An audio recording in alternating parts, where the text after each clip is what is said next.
बिस्मिल्लाहिर्रहमानिर्रहीम जी, मैं उम्मीद गुलजार और आप देख रहे हैं DMM न्यूज़। इस वक्त मेरे साथ मौजूद हैं इंचार्ज पाल ऑफिसर अब्दुल रशीद साहब।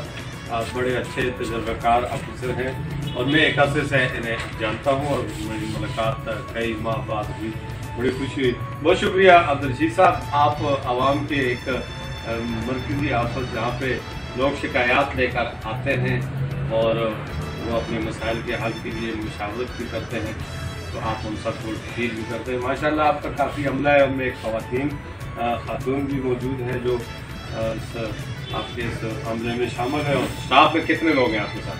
भाई बहुत बहुत शुक्रिया, आपने टाइम निकाला और हमारे पास है। मेरे पास टोटल 5 स्टाफ है जी, और सुबह तकरीबन 9 बजे हम ऑन हो जाते हैं और 5 बजे तक जो है ना ऑन होते हैं। और ये करेक्टर क्लीनर्स इस टाइप की जो चोरी की प्रोटेक्ट होती है लिखते हैं, तो ये सारा रिकॉर्ड आपके पास आता है? बिल्कुल। अच्छा, इस तरह कितना अर्स हो गया आपको सर्विस तो मेरी तकरीबन 22 साल होती है, लेकिन ये तकरीबन 4 महीने हो गए, सिर्फ 4 माह हो गए।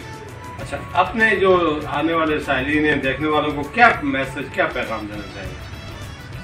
जो भी आएगा इंशाल्लाह हम उनको फुल कॉपरेट करते हैं और इंशाल्लाह जो भी जायज़ मसला होगा उनके हल के लिए बैठे हुए इंशाल्लाह। और 100 तक ये डेली डील करते हैं जी। ये हुकूमत और शुबकैती क्या है, बड़ी आवाम की सहूलत के लिए मानसरा की तीनों तहसीलों में इस तरह के ऑफिस कायम है और तहसील मानसरा के आवाम के लिए ये सहूलत है। ट्रैफिक ऑफिस जो मरकज़ी है उसके साथ ही इशारा रेशम पर वाक़ है। तो मैं अपने डिस्ट्रिक्ट मीडिया पेज से अपने नाज़रीन को ये कहूँगा कि जिसको भी इस तरह शनाख्ती कार्ड गुम हो या कोई रिपोर्ट करानी हो या मतलब है किसी कागजात की वेरिफिकेशन करानी हो, करैक्टर सर्टिफिकेट बनाने हो, तो उसके लिए यहाँ पर रब्ता किया जा सकता है। ये पढ़ा लिखा उसने अखलाक का बेहतर अमला मौजूद है और ये हर किस्म की जो है ये ताउन करता है। ये पुलिस को अपने से दूर न समझे, बल्कि पुलिस और आवाम एक जैसे हैं। इसी के साथ